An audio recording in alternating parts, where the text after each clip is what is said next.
After raising my daughter for 15 years, I found out that I wasn't her biological father, and when I confronted about it with my wife, she and my daughter left me for her app. But it did them no good. I, 42M, never thought I'd be sharing a story like this, but here I am. My entire world has been turned upside down, and I'm struggling to make sense of it all. I've been married to my wife Paige, 40F, for 17 years, and we have a daughter, Emily, 15F, who I've raised since birth. At least, that's what I thought. Paige and I met during our sophomore year of college. We were both studying business at State University, and we first crossed paths in an economics lecture. I remember being struck by her confident demeanor and quick wit. She had this way of challenging the professor's points that was both impressive and a little intimidating. After class, I mustered up the courage to introduce myself, and we ended up grabbing coffee. That coffee date turned into study sessions, which turned into real dates. We bonded over our shared ambition and drive. Both of us came from working-class backgrounds and were determined to make something of ourselves. Paige's parents owned a small diner in her hometown, and she'd grown up watching them work long hours to make ends meet. My dad was a factory worker, and my mom was a nurse. We both knew the value of hard work and were committed to building a better life. As we dated through college, our relationship deepened. We pushed each other academically and dreamed about our future together. After graduation, we both landed entry-level positions at competing firms in the city. It was a challenging time, balancing our new careers with our relationship, but we made it work. We'd meet for quick lunches during the week and spend weekends exploring the city or binge-watching TV shows in my tiny studio apartment. 2 years after graduation, I proposed. I'd been saving up for months to buy the ring, skipping nights out with coworkers and brown-bagging my lunch. The proposal wasn't anything flashy. I took her to the park where we had our first real date and got down on one knee by the pond. Paige cried happy tears and said yes immediately. We got married a year later in a small ceremony with close family and friends. It wasn't the big wedding Paige had initially wanted, but we'd decided to prioritize saving for a house instead. The first few years of marriage were good. We both continued to advance in our careers, eventually moving into management positions. We bought our first home, a fixer-upper that we spent weekends renovating together. When Emily was born, it was the happiest day of my life. I remember holding her for the first time, feeling this overwhelming sense of love and protection. I promised myself I'd be the best father I could be. I took 2 weeks off work to help Paige adjust to motherhood, and those early days were a blur of diaper changes, midnight feedings, and pure joy. As Emily grew, I threw myself into fatherhood. I was there for her first steps, her first words, her first day of school. I coached her soccer team when she was 7, even though I knew next to nothing about soccer. I spent hours watching YouTube videos to learn the basics. When she developed an interest in art, I signed us up for a parent-child painting class at the community center. Our family life wasn't perfect, but I thought we were happy. Paige and I both worked hard, but we always made time for family dinners and weekend activities. We had our share of arguments, usually about mundane things like household chores or scheduling conflicts, but we always worked through them. Or so I thought. Emily was doing well in school, had a good group of friends, and seemed content. She was going through typical teenage stuff, mood swings, pushing boundaries, spending more time on her phone than with us, but nothing out of the ordinary. I never suspected anything was amiss in our family dynamic. Last week, everything changed. I was cleaning out our home office, a task I'd been putting off for months. Paige had been bugging me to organize the space so we could set up a proper workstation for Emily's virtual classes. As I was sorting through old files and paperwork, I came across an old shoebox hidden in the back of a drawer. The box looked vaguely familiar, and I assumed it contained old receipts, or maybe some of Paige's college mementos. But when I opened it, I found a stack of letters and photos that made my blood run cold. They were from a man named Mark, and the contents made it clear that he and Paige had been having an affair for years. I felt like I couldn't breathe. My hands shook as I read through the letters, each one feeling like a punch to the gut. Mark wrote about their secret meetings, their plans for the future, and how much he loved Paige. There were photos of them together, looking happy and in love. But what hit me hardest was a letter where he mentioned a paternity test. He wrote about how relieved he was that Emily wasn't his, as it would have complicated things with his wife. The earliest letter was dated just before Emily was born, which meant this affair had been going on for at least 15 years, possibly longer. I sat there for hours, trying to process what I'd discovered. My mind was racing with questions and doubts. Had our entire marriage been a lie? Was Emily really my daughter? How could Paige have done this to us? I thought back to all the times Paige had to work late or went on girls' trips. There were weekends when she'd go to professional development seminars out of town. Had those all been lies? How many of our memories were tainted by this deception? When Paige got home that evening, I confronted her with the letters. At first, she tried to deny it, claiming they were old letters from an ex-boyfriend. But when she realized I'd seen everything, including recent dates and the mention of Emily, her demeanor changed completely. She became defensive and angry, lashing out at me. Paige shouted, "Fine! You want the truth? I never loved you. I've been in love with Mark for years. He's successful, charming, and everything you're not. I only stayed with you because he's married and couldn't leave his wife." I was stunned. This wasn't the woman I thought I'd married. The Paige I knew was kind and compassionate, not this cruel, angry person standing in front of me. "What about Emily?" I asked, my voice barely above a whisper. Paige's face hardened. "She's not yours. I had a fling with someone else just before we got married. I thought it was yours when I found out I was pregnant, but I had a paternity test done in secret. I never told you because I knew you'd leave, and I needed the stability. I felt like my world was crumbling around me. The daughter I'd raised and loved for 15 years wasn't mine biologically. The wife I thought I knew had been living a double life. I asked Paige to leave, to go to Mark if that's what she really wanted. To my shock, she agreed without hesitation. She started packing her things, and I heard her talking to Emily, explaining the situation. I expected Emily to be devastated, but when they came downstairs, Emily was glaring at me. "How could you kick Mom out?" she yelled. "You're not even my real dad." I tried to explain, to tell her that biology didn't matter, that I loved her no matter what, but she wouldn't listen. She packed a bag and left with Paige, saying she wanted to meet her real family. Now, I'm sitting in an empty house, trying to make sense of my life. Everything I thought I knew has been a lie. The photos on the walls mock me. Smiling faces from family vacations, Emily's school pictures, our wedding photo. How much of it was real? I don't know what to do next, or how to move forward. I'm angry, hurt, and feel completely lost. The future I thought I had has vanished, replaced by this nightmare of betrayal and uncertainty. Has anyone else been through something like this? How do you rebuild your life when everything you thought was real turns out to be false? Update 1. It's been a month since my last post, and I wanted to give an update on the situation. A lot has happened, and I'm still trying to process everything. After Paige and Emily left, I spent the first week in a daze. I barely ate or slept, just trying to wrap my head around the enormity of the betrayal. I kept replaying memories in my mind, wondering how I could have been so blind. I remembered all the times Paige had to work late or went on girls' trips. How could I have been so naive? I decided to take some time off work to sort things out. My boss, Jim, was understanding when I explained the situation, and I'm grateful for that. Jim and I have worked together for over a decade, and he's been more of a mentor than just a boss. When I told him what happened, he shared that he'd gone through a difficult divorce years ago and offered his support. It meant a lot to have someone in my corner. During my time off, I spent a lot of time going through old photos and videos, looking at my life with new eyes. It was painful, but I felt like I needed to do it to understand what had happened. I found myself focusing on the little details. The way Paige's smile seemed forced in some photos. The times Emily looked more like her Uncle Mark than me. It was like seeing our entire family history through a warped lens. About 2 weeks after they left, I got a call from Paige. She was hysterical, crying and begging to come home. It turns out that when she went to Mark with the news that she'd left me, he didn't react the way she expected. Instead of welcoming her with open arms, he blocked her number and apparently left for a long vacation out of the country. Paige sobbed on the phone, telling me how sorry she was and how she'd made a huge mistake. She said she realized how much she loved me and our life together, but all I felt was anger and disgust. I told her in no uncertain terms that there was no coming back from this betrayal. I hung up on her mid-apology.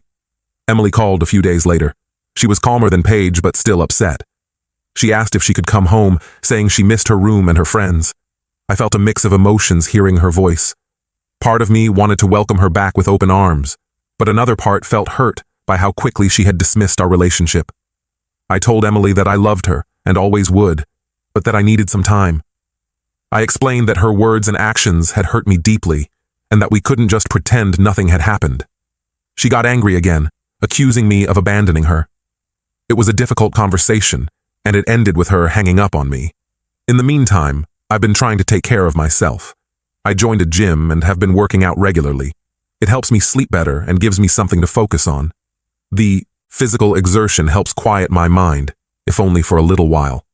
I've also been spending more time with friends, people who knew nothing about the affair and have been supportive. My friend Mike, who I've known since high school, has been particularly helpful. He's been coming over a few times a week, sometimes just to watch a game or share a beer, other times to help me with projects around the house. Last weekend, we repainted the living room, a task Paige and I had been putting off for years. It felt good to make a change, to reclaim the space as my own. I've been in contact with a lawyer to start divorce proceedings. It's not something I ever thought I'd be doing, but I know it's necessary. The lawyer advised me to get a paternity test to confirm Emily's parentage, as it could affect things like child support. The idea makes me uncomfortable, but I know it's important from a legal standpoint. One unexpected development has been reconnecting with my older brother Jack. We had a falling out years ago over a family business dispute and hadn't spoken much since. When he heard about what happened, he reached out. We've been talking regularly, and his support has meant a lot to me. Jack reminded me of something from our childhood that I'd almost forgotten. Our father had cheated on our mother when we were young, and it tore the family apart for a while. I was only about 10 at the time, but I remember the tension in the house, the whispered arguments, and the sadness in my mother's eyes. Dad moved out for a while, and I remember feeling confused and angry, not understanding why he had left us. Eventually, our parents worked things out, but it took years for the trust to be rebuilt. I remember overhearing Mom telling a friend that she stayed for us kids, that she wanted us to have a stable home. Now, I find myself wondering if that was the right decision. Did staying together really benefit us, or did it just prolong the inevitable? I find myself thinking about that a lot now. I remember how it felt as a child, caught in the middle of adult problems. I worry about how all of this will affect Emily in the long run. Despite everything, I still care about her well-being. I wonder if I'm doing the right thing by not immediately welcoming her back, or if I'm just perpetuating the cycle of hurt. Paige has tried to contact me several more times, alternating between apologies and anger. I've blocked her number and instructed my lawyer to handle all communication. It's hard, but I know it's necessary for my own mental health. Each time I see her name pop up on my phone, it's like ripping open the wound all over again. As for Emily, I'm still unsure how to proceed. I know she's not biologically mine, but I've raised her for 15 years. Those feelings don't just disappear overnight. I remember teaching her to ride a bike, helping her with her science fair projects, comforting her after her first heartbreak. How do I reconcile those memories with the knowledge that she's not my biological child? At the same time, I'm hurt by how quickly she seemed to discard our relationship. I understand that she's a teenager and that this situation is confusing and painful for her too, but her words cut deep. I'm considering reaching out to a family therapist for advice on how to handle this situation. For now, I'm taking things one day at a time. Some days are better than others. I'm trying to focus on the future, on rebuilding my life, but it's hard not to dwell on the past, on all the years I was living a lie. If anyone has been through something similar, I'd appreciate any advice on how to move forward. Update 2. It's been another month, and I wanted to provide one more update on my situation. Things have continued to evolve, and while I can't say everything is better, I at least feel like I'm on a path forward. The divorce proceedings are underway. It's been a messy process, with Paige fighting me every step of the way. She's trying to claim that she's entitled to half of everything, despite her infidelity. My lawyer assures me that we have a strong case, especially given the evidence of her long-term affair. Still, it's been emotionally draining to hash out the details of our life together in such a clinical, adversarial way. The paternity test results came back, confirming what Paige had told me. I'm not Emily's biological father. It was a hard pill to swallow, even though I'd known it was likely true. Seeing it in black and white made it feel final in a way it hadn't before. I spent a whole day just staring at that piece of paper, trying to reconcile it with the 15 years of memories I have of raising Emily. Emily has been staying with Paige at her parents' house. She's called a few times, and our conversations have been tense. She's angry that I'm going through with the divorce and blames me for breaking up the family. I've tried to explain that it was Paige's actions that led to this, but she doesn't want to hear it. It's painful to hear the resentment in her voice, to feel the distance growing between us. Last week, Emily had a dance recital. It was an event we'd been planning for months before everything fell apart. I'd always attended her performances, usually sitting in the front row with a bouquet of flowers and my camera ready. This time, I watched from the back of the auditorium, slipping out before the end to avoid a confrontation with Paige. Seeing Emily on stage, graceful and confident, made my heart ache. I'm proud of her, but I don't know how to express that in our current situation. I've started seeing a therapist to help me work through my feelings. It's been helpful to have someone to talk to who can offer an outside perspective. We've been working on strategies for dealing with my anger and hurt and on setting boundaries with Paige and Emily. It's a slow process, but I think it's necessary for my mental health. One positive development has been my relationship with my brother Jack. We've been spending a lot of time together, and it's been great to have his support. He's even offered to let me stay with him for a while if I need a change of scenery. Last weekend, we went fishing at the lake, where our dad used to take us as kids. It was nice to reconnect with those happier childhood memories and to feel like I still have family I can count on. I've also thrown myself into work and my hobbies. I've taken up photography again, something I used to love but had let fall by the wayside over the years. It's been therapeutic to get out in nature and focus on capturing beautiful images. I'm even considering entering some of my photos in a local art show. It feels good to have a creative outlet, something that's just for me. Paige continues to alternate between trying to reconcile and lashing out at me. Last week she showed up at my workplace, causing a scene. I had to have security escort her out. It was embarrassing and stressful, but my co-workers have been understanding.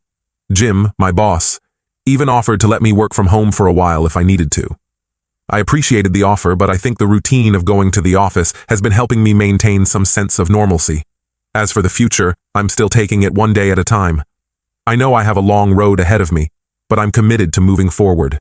I'm not sure what my relationship with Emily will look like going forward, but I hope that with time, we can find a way to connect again. I've been thinking about writing her a letter, explaining my feelings and my perspective on everything that's happened. I'm not sure if I'll send it, but just getting my thoughts down on paper might be helpful. The house feels empty without Paige and Emily, but I'm slowly adjusting to living alone. I've been redecorating a bit, trying to make the space feel more like my own. I took down most of the family photos, storing them in boxes in the attic. I'm not ready to get rid of them completely, but seeing them every day was too painful. Instead, I've hung some of my own photography and a few abstract prints I found at a local art fair. I've also been reconnecting with old friends and trying to expand my social circle. I joined a local hiking group and have been going on weekend treks. It's been good to meet new people who don't know about my situation, to have conversations that don't revolve around the divorce or Emily. Last week, I even went on a casual dinner date with a woman I met through the hiking group. It wasn't anything serious, but it was nice to feel like I could potentially move on someday. Work has been a welcome distraction. I've taken on a new project that's challenging but exciting. It's given me something to focus on besides my personal problems. My team has been supportive, picking up slack when I need to step away for legal meetings or therapy appointments. Paige's parents reached out to me recently. They apologized for Paige's behavior and expressed their shock at learning about the affair. They assured me that they still consider me family and want to maintain a relationship, regardless of what happens with the divorce. It was a touching gesture, but it also brought up complicated feelings. I'm not sure how to navigate that relationship moving forward, especially given the situation with Emily. As for Paige, her attempts to contact me have become less frequent. I think she's finally starting to accept that there's no going back. My lawyer informed me that she's hired her own attorney, so at least now all communication is going through proper channels. It's a small relief, but it helps. I still have moments of anger and sadness. Sometimes I'll come across something that reminds me of our life together, a book Paige gave me, Emily's old toy tucked away in a closet, and it hits me all over again. But those moments are becoming less frequent and less intense. I'm learning to sit with the feelings, acknowledge them, and then let them pass. For now, I'm focusing on healing and rebuilding my life. It's not easy, and there are days when it feels impossible, but I'm determined to come out stronger on the other side of this ordeal. I'm rediscovering who I am as an individual, not just as a husband and father. It's a painful process, but I'm hopeful that eventually I'll find a new sense of peace and purpose. Thank you to everyone who's offered advice and support through this difficult time. It's been a comfort to know I'm not alone in dealing with something like this. If anyone has any other insights or experiences to share, I'm always grateful to hear them. This journey is far from over, but I feel like I'm at least moving in the right direction.